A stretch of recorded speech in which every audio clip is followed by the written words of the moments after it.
I goes back to John chapter 15, abide in me, that daily connection. Because if I'm not connected and healthy myself, I can't help somebody else.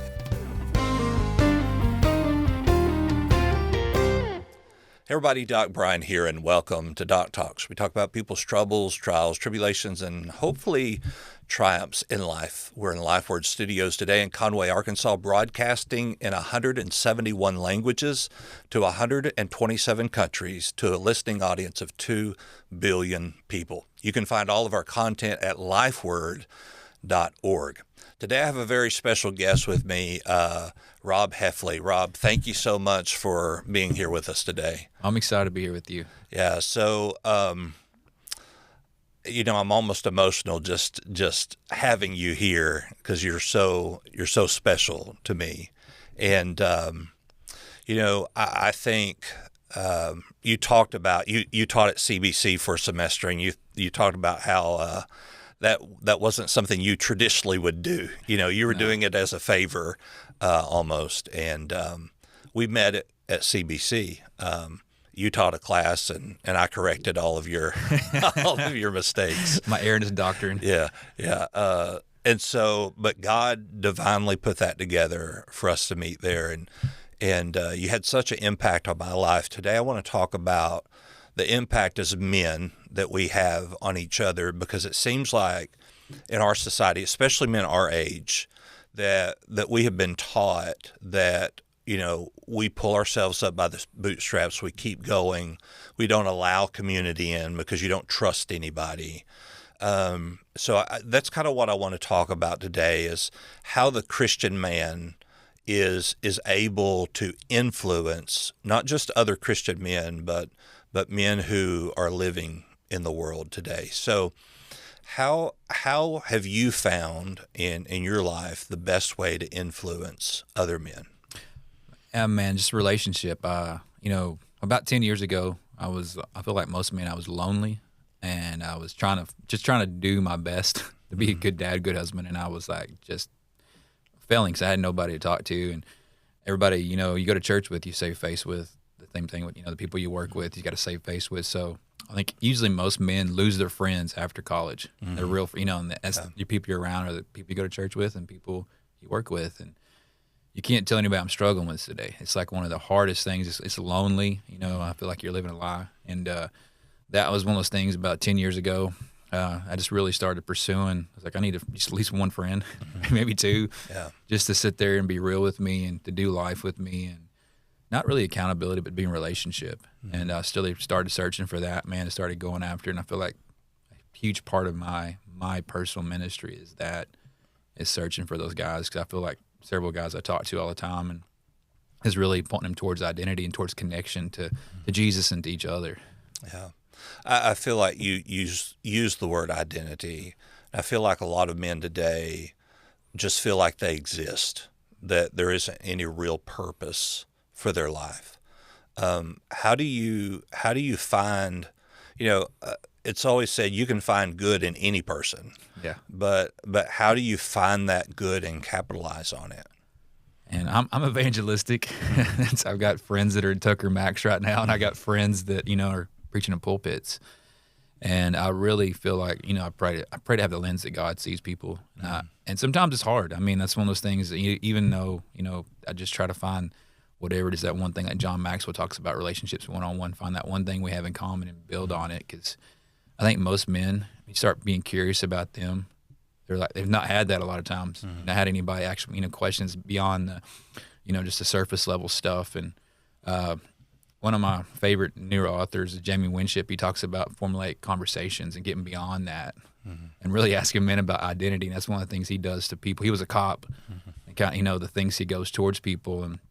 But I try to do that, let's talk about something more besides the weather, sports, and, what makes you tick. And sometimes that makes people uncomfortable, but also I feel like there's people that really are craving, hey, I have something more than just being a dad and a husband. There's more to it. Yeah, so, I'm very open about that. I see a therapist every Thursday at 2:00. And for years, which I've seen this therapist now for about 13 years. And for about the first 5-6 years, he was saying, you need somebody that you can trust, not just me, but somebody that you can trust. And as a pastor, and for the pastors that may be listening to the podcast today, I know that's very difficult because you can't really find that person in your church that you're pastoring that you can necessarily can trust. So many of us have been hurt by people in the church by being transparent. And so as a pastor, I'm going, well, how do I find this person? And then you came along CBC, so I'm there. And for some reason, I felt like I could trust you. There was just that kindred spirit. Now, of course, we know a bunch of the same people because I was raised in an Assembly of God church, and then I got saved and become a Baptist. And so, I remember being outside of the building there at CBC and just confessing things to you that I had never told anybody. And I'd only known you for a couple of weeks. And then you invited me to Man Alive, which was the catalyst of finding the identity that we have, which is that we are beloved sons and daughters of God. How do we get people to the point of getting out of their comfort zone to be willing to even trust? And I can say that there have been times where I've tried to build a relationship with other men that they see that there's some ulterior motive or that I'm trying to get something out of them. What is the secret sauce there, I guess I could say? I think every relationship, starts off, we share vulnerability. There's some stuff there. And I know I shared some of my own story with you, just struggling, church denomination, even really, just even leaving the church for a while. And, I told you about my story, and I feel like, hey, he's got a limp too. Mm-hmm. I think a lot of times that opening up and being real and being authentic, because, authenticity goes so far. People's like, hey, this guy. And that was when the things growing up was so hard for me, because pastors I saw, they're perfect. Mm. And that was a lie that, that I believed a huge part of my life. And I really, I have a huge heart for pastors now, because I feel like a lot of them are lonely, don't have anybody to talk to, and are burnt out and just, just ran to the ground. So I sit there, and with men, what I do, I try to find something, I might tell them my story or whatever, and I pray sometimes, like, Lord, what I need to disclose about me or the things going on, because sometimes they might know me from Facebook or something that way, and I'm like, that's not a realistic view. And so I try to be real about what's going on with me in my heart, and just even if it's something painful, sometimes I share that those things, and just kind of build on that and be real with them. It's like, hey, I don't want this to be a transactional relationship. I want here's a little piece of me, and here's who I am, and pray about it too. One thing, our churches are really good about invitation. It's one thing, almost all churches, but they don't challenge a lot of times. And that's the thing with discipleship and going after men, is like, men were made to be challenged. Yeah. I feel like the more I do that now, and there's some pushback sometimes, but people, a lot of times men want to be challenged. They want to be asked hard questions. They want to ask, what's going on, and they know that I care usually. Hey, this guy's not just asking something of me; he's asking who I am. Right. I'm part of a men's group here in Conway, and it's a closed group, so there's not new people there every week, or every month. So the heart of these guys that you're with. And I remember one particular time I was telling them something that was going on in my personal life, and I made the statement, but I could never say that from the pulpit. And I caught myself, and while that would be true, and for anybody listening from my church, that what was going on would not disqualify me in any way, shape, or form. But a couple of the guys, almost at the same time, said, I would have more respect for you as a pastor if you did say that from the pulpit than for us to not know your true heart. And that really began a shift in me as to, the song, I don't know who wrote it or who sings it, but there's a line in there that says, why can't we just be broken together? And we're all broken, we're all sinful, but when we share that commonality, then true relationships can be found. You talked about challenging people.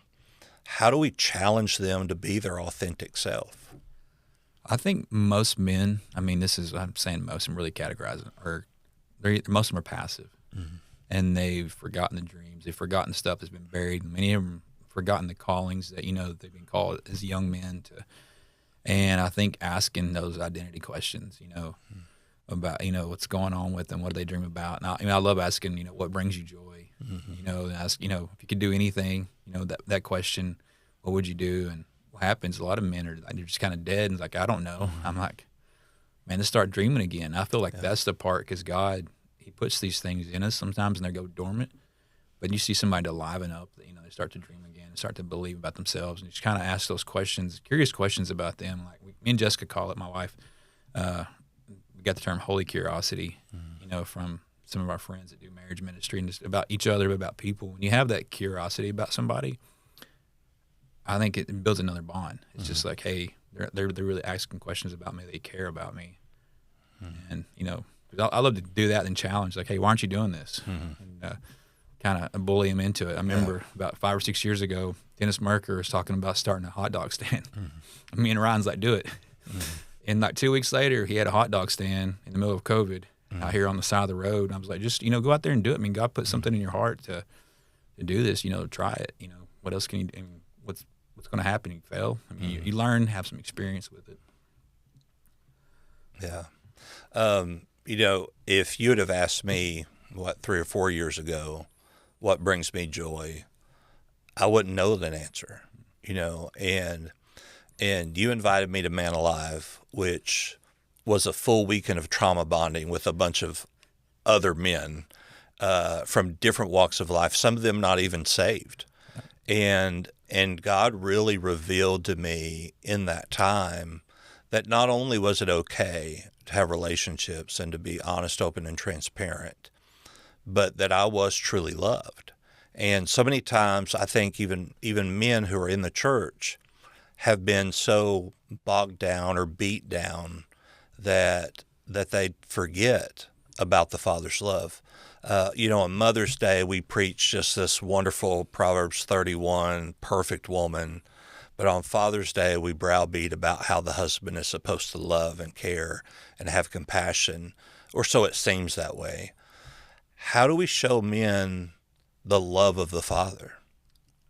And that's what, getting emotional, because I didn't have the best relationship with my dad growing up. So I had this really skewed view of God. And I feel like, man, most men, when I talk to them, it's the same way. They have the skewed view with their father. And there's some that, that had a great dad, but they don't understand. And then when I had kids, it really, like, man, I would do anything for my kids, above and beyond, go protection. And I was like, the more I started to understand that, hey, when I allow myself to be loved, sit there and those things that, I deserve. And even like I joke one time, all the time with my wife, she gets mad about this. I'm like, hey, I'm God's favorite. She's like, that is so egotistical. But I was like, so are you. When I start to see myself that way, that he loves me and he wants the best for me, and to model that out, that he's not sitting there waiting to sit there and just knock me down or Old Testament smite me, the whole thing that we live this life that way. But learning, I think first I'm modeling it, then understand the word, what God really says about who we are and how much he loves us. And then sitting there and just then we get to model it. I feel like, we're just to be conduits, because to each other, to our kids, to our, our spouse, to the people around us, and really learn how to receive that, though. Because for a long time, I was a hard time, even forgiveness, love, all those things that God had for me. Because I didn't feel like I deserved them, because I wasn't good enough, that whole that mindset. I think we all struggle with. Yeah. I think that's probably the AG upbringing of not being good enough. And not that there's not a place for that, but it did seem like that it would never be enough, that we could never be holy enough, we could never be righteous enough to deserve his love. But what I have found is that his grace is much more sufficient than I could ever even dream or imagine. How do we then give that grace to others? Like I said, I think you have to receive it first. And even, his grace is sufficient, living it out. And even, I talked to you a couple weeks ago, I had a friend who committed suicide, and high school friend, we were close, actually. He texted me the week before, and we were talking. I could tell he wasn't doing good. And I was processing that, and his mom asked me to do the funeral, and I'm like, I didn't know if I could do it. And I was every day, but the word I kept getting every day is, my grace is sufficient for today. Yeah. And it's like every day, it's like, man, have mercy. You know, mercies are new every day.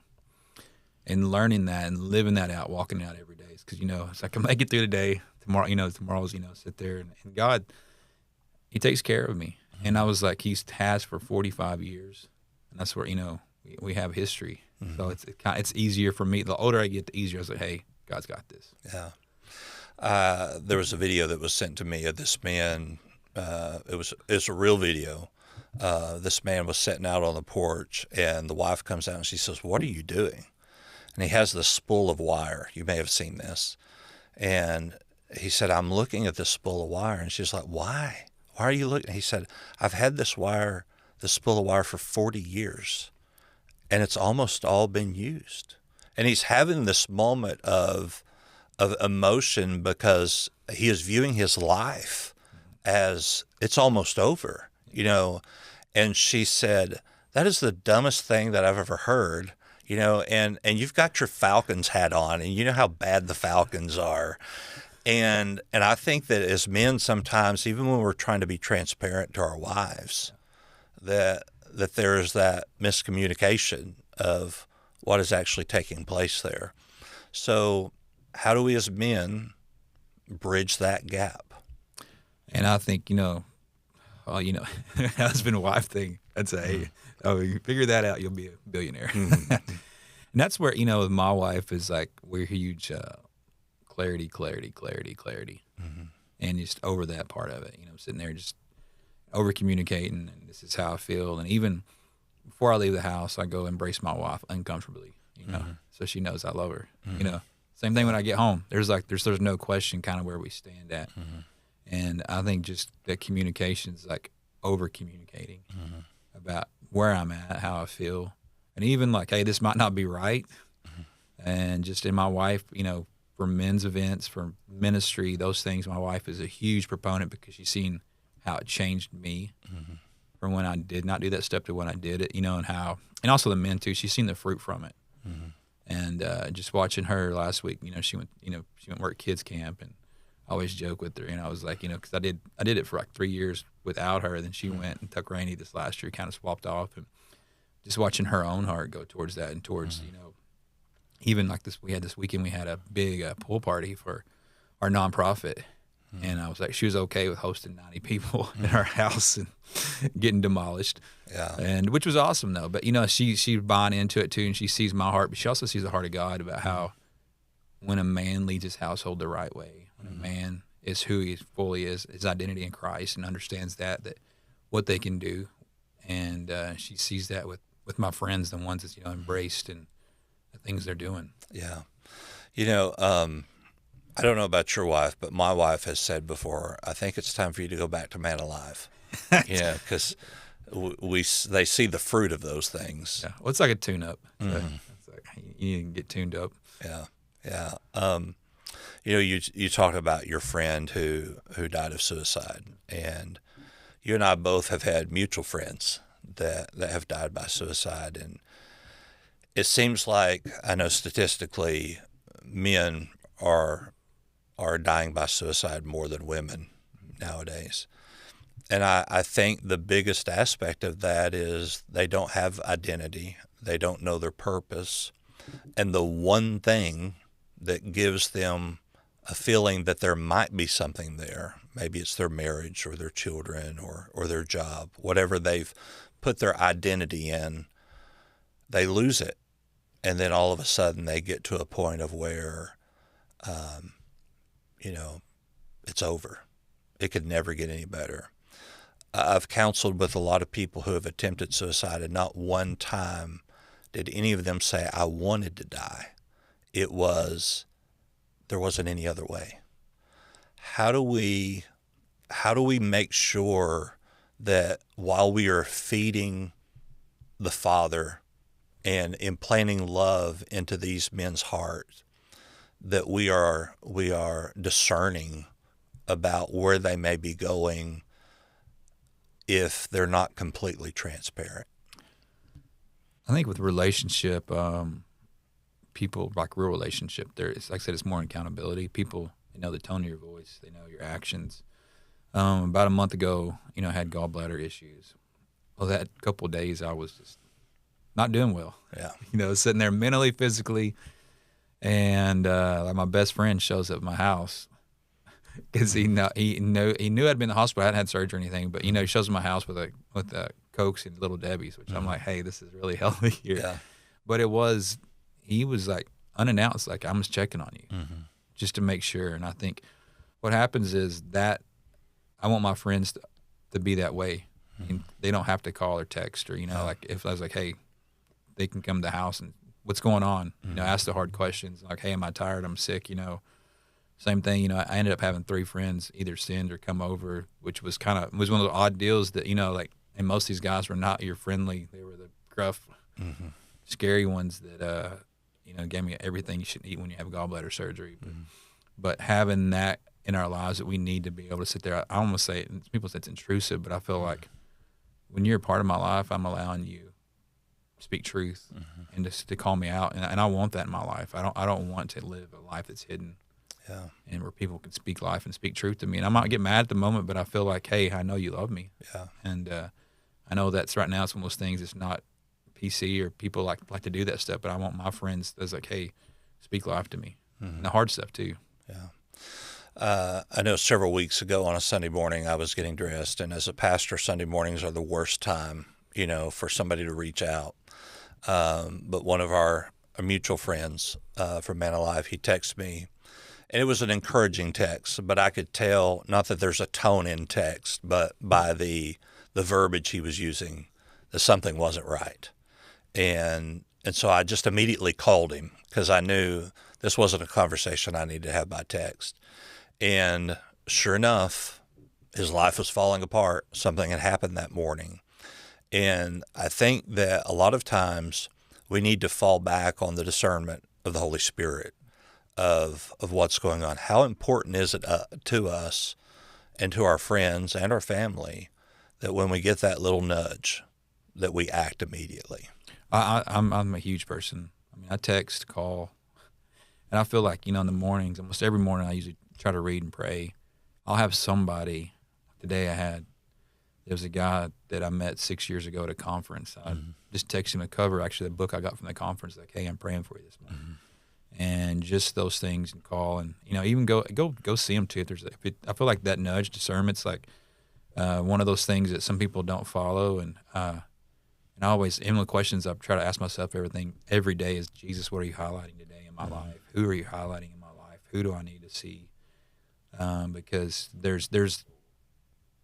we've been given, I'm gonna say leverage, but we have a relationship or social capital in people's lives that, like, hey, Rob cares about me, Brian cares about me, he's reaching out to me, and I feel like there's a reason, and just usually it's like, oh, I was thinking about you. I feel like God puts those divine connections in our heart, and that's the part too. I've been trying to get less busy, and I mean, actually, I've talked to you about trying to sell some businesses and focus more on ministry, that bandwidth where I can sit and, hey, I need to go see this person or go talk to them and make sure they're good, or just that part, because I feel like it's a huge part of just, listen to the Holy Spirit, 'cause he's going to put people in our heart. Yeah.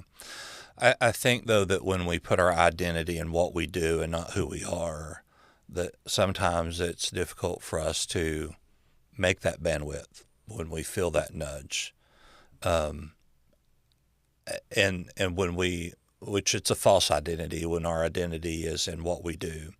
We know statistically that police officers, once they retire, on average, they only live for about 2 or 3 years because they've lost their identity. They've lost that, that adrenaline rush at times.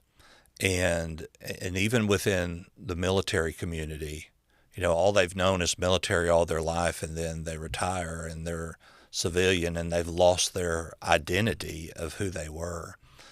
How important is it for us to find the true identity when all that people know about us is what we do? I think that question always, ask, what do I do? And like, tell me more about yourself. I'm like, what do you mean more? Yeah. It's like usually because men are so surface, and they don't like the whole. I don't want you to know who I am. If you knew who I really was, you wouldn't like those lies that Satan puts in our head that those things. That's why I always try to dig deeper, and just the things you like. That whole thing is, what do you enjoy? Sometimes like, what do you hate? It's funny. You can kind of see where somebody stands or where they're at. But I just I feel like true friends don't stop asking questions. The part two in our identity with us, I think with ministry, a lot of times one of the things it's hard to. I'll go back to John chapter 15. Abide me, that daily connection is if I'm not connected and healthy myself, I can't help somebody else. Yeah. And I've struggled with that, where I can burn, I think we all have burnout and whatever. It's like, Yeah. I can't take care of myself. How can I, when somebody's asking for help? Yeah. Dennis Swanberg wrote a book called The Man Code, and essentially the first number is 1, that we need a one-on-one relationship with Jesus Christ. And then the next number is 3. Jesus had Peter, James, and John that he could go to, he could dump on. It was, it was to the grave. And then he had the 12 disciples, that we need that close communion of like-minded people. And then 3,000, the church. How important is it for men to be plugged in to the local church? I talk about this a lot. I actually got in an argument with some guys yesterday. They're talking about the church. This guy he wasn't blaming the church for not having connection. I was like, listen, the church. I was like, who are you intentionally talking to people there? I was like, it's an access point to like-minded people. I was like, how are you trying to do life with these like-minded people? And I feel like the church is the biggest access point we have to going somewhere. Like, hey, there's small groups, there's discipleship groups, there's youth groups, whatever the groups is, whatever your church is. It's like, go and be a part and serve, because this much how that's just an easy connector to find like-minded people. And because all the time my kids they just went to church camp, 2 different camps. That was because of the church we go to. Yeah. And I was, they made memories and did stuff. And the same thing, we have friends we do life with, because of the church. We met them at church. And it's just a big part of it. I know a lot of times, the church right now, the deconstruction stuff and all the people, I was like, man, the church was it's my foundations where I learned, I go back, Sunday school, those little lessons and, in their sermons, we talked about some mutual friends that still kind of rattle me sometimes. People that loved and mentored and still check on me that, that I haven't seen in 20 years. Yeah. But I think the church is, my grandparents pastor, my great-grandparents pastor, my brother pastors, and my mom still does the books for, she's 79, and just how important the church is. I feel like that's where it's one of those things. Sometimes it's not popular. It's not the easy thing to do on Sunday. It's not the easy thing on Wednesday or whenever you go, but it's like it's an important pillar for our kids to be a part of and see. Yeah. That's when I have friends a lot of times since COVID, they've been out of church since COVID, which is like, I'm like, and some of them, they have good hearts and I believe they're saved. And but I was like, your kid needs to see you serving, needs to see you, participating. And I was like, what are you speaking to them? Yeah. That's the question I ask a lot of times about that. Yeah. I'll just ask you this question because as a pastor and as somebody who's been in church and I know that you pour into pastors and have friends that are, Brandon Smith, Brandon asked me a question the other day, just randomly texted me and said, who is your pastor? And I said, well, the pastor in the church is the only person who does not have a pastor. How do we as ministers allow for those friendships to be made, even when we know that it could be a detriment if we're truly honest about who we are? I think any relationship, you're vulnerable. It's like trust, and so it's like a dog turning its belly over. It's like, hey, here I am. Yeah. you can attack me or not, and there's going to be times that I feel like attacked, and I have, and I think you have, and that feels horrible. But I was like, the part two is like, I think that trust of like, hey, when you do trust and meet somebody you share with, and even one thing I really pursue now is like sage relationships for older. My grandparents have all been dead over 20 years, and I look for those, like, tell me how to be a good dad, how to be a good husband, how do you, all these things that, that's why, I drive to Russellville and spend time with Carl, and I'll call him, and, because he's just, it's one of my sage people in my life, and people at the next stage of life that I feel like is very important to have. And but I think just that part of trust is like it's worth it. I think we have to tell people, and that's what any relationship when there's been broken trust. I think you see it in marriage and divorce and all the things that you have to say. You got to trust again. Yeah. I know that a lot of times we want to reach out and we're hesitant to because we have been taught not to trust. It's not necessarily that we don't, but we've been taught not to. And you and I both could say that we did not have the best examples of how to be a dad. So a lot of times people believe the pastor has it all together. They live in this.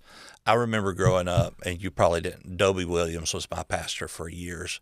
And I remember thinking, if I could just live with Brother Dobie, my life would be perfect.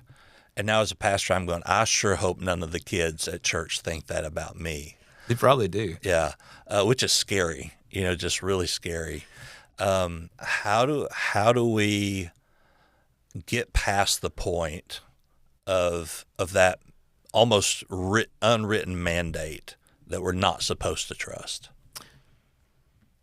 I think, let's go back, scripture for God to give the spirit of fear, but power, love, and a sound mind. It's like, hey, the way I'm naturally bent's not like most people. It's like go towards the thing that's scary. Yeah. Let's do it. Let's get it, into it. And I think now my positive relationships outweigh my negative.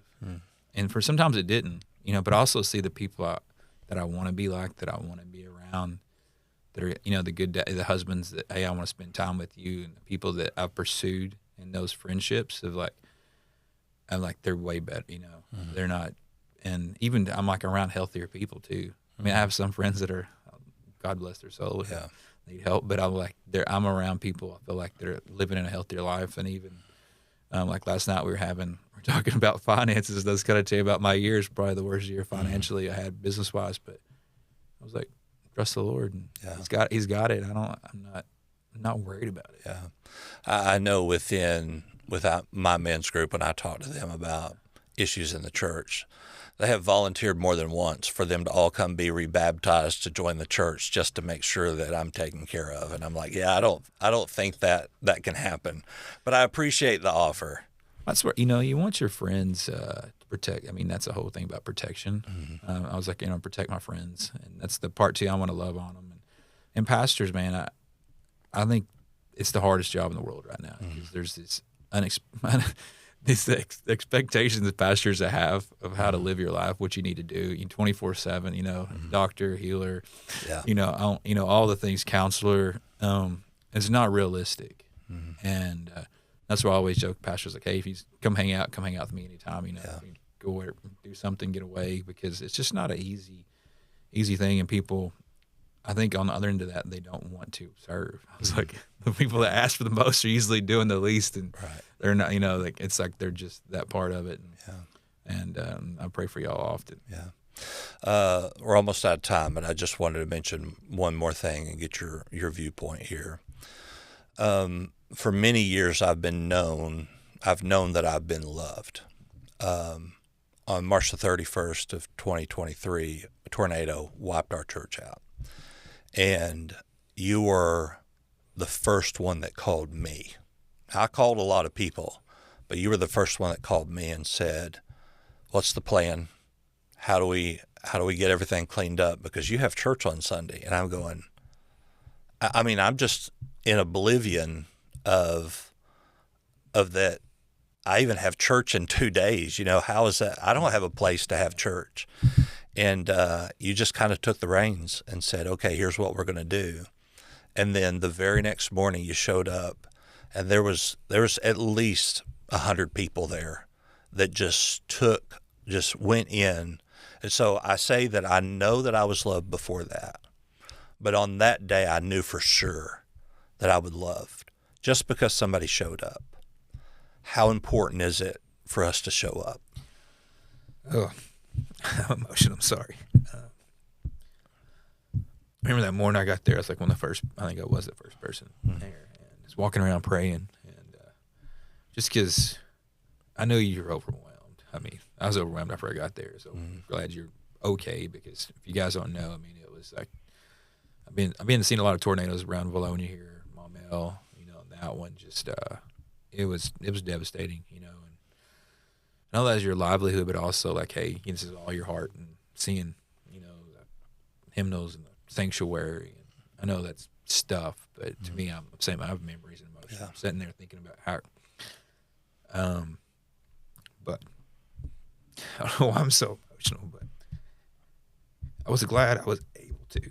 I was like, that's the things I live for, is like, hey, because that where you made a ton of deposits in my life as a friend, and I was glad at the day that was easy. What can we do to serve you and serve your church? And it was a blessing to me, and to see just all our friends. Chance on it, someone that was the first time they've ever got to do anything like that was outside of themselves, and be a part of something special. And I know it's devastating, but to see the goodness that came out of that, even their hearts, and it's one of those things. I think God gives us those chances to show up like that, and I feel like, to me, they're supernatural in a way that you do feel love. Yeah, it's tangible. Yeah, and the roof was gone. Everything's just blown away. But on the pulpit, my Bible was there, and a hymn book was there. And the hymn book, I don't know if I've shared this with you, but that hymn book was opened to a song that we've never sang, which is How Firm a Foundation. And the last line of the chorus, or the last line of the end of that song, says, "Though hail and fire and wind may consume you, I will never, no, never, no, never fail." And so that whole thing there, I knew that you loved me before that day, but on that day, it was love in action. I think it's so important for us to not just say, "I love you, I care about you, let me hear you," but we show the love of Christ.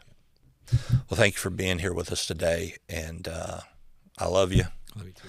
And how could our listeners reach out to contact you if they wanted to reach out to you? Oh man, just on Facebook, Rob Heffley, and Rob Heffley 1979 on Instagram. I'm on the board and help with the nonprofit behind my gun shop called Graybeard Forge. It's a jiu-jitsu gym we do with for veterans, first responders, and everybody. But one of the cool things is I'd say biblically based. We have kids classes. We have about 45 kids that get prayed with on the mats every Monday and Wednesday, and I would love for people just to come by and see that, because it's one of those things. I feel like it's another thing growing out of our community, our friends that are helping do that, and that with there be questions. And one thing I have a gun shop there too on the front end, but I have a work share area. I do a lot of men's ministry. A lot of friends. My wife's like, it's just a big hangout area where there's a lot of guys that come through there, and that's one of those things that it's an access point. I get to talk to men that would never go to church or never go to therapy. That come there and hang out, and that's really, I'd say it's undercover ministry, but I get to do it every day there. Yeah, it's great.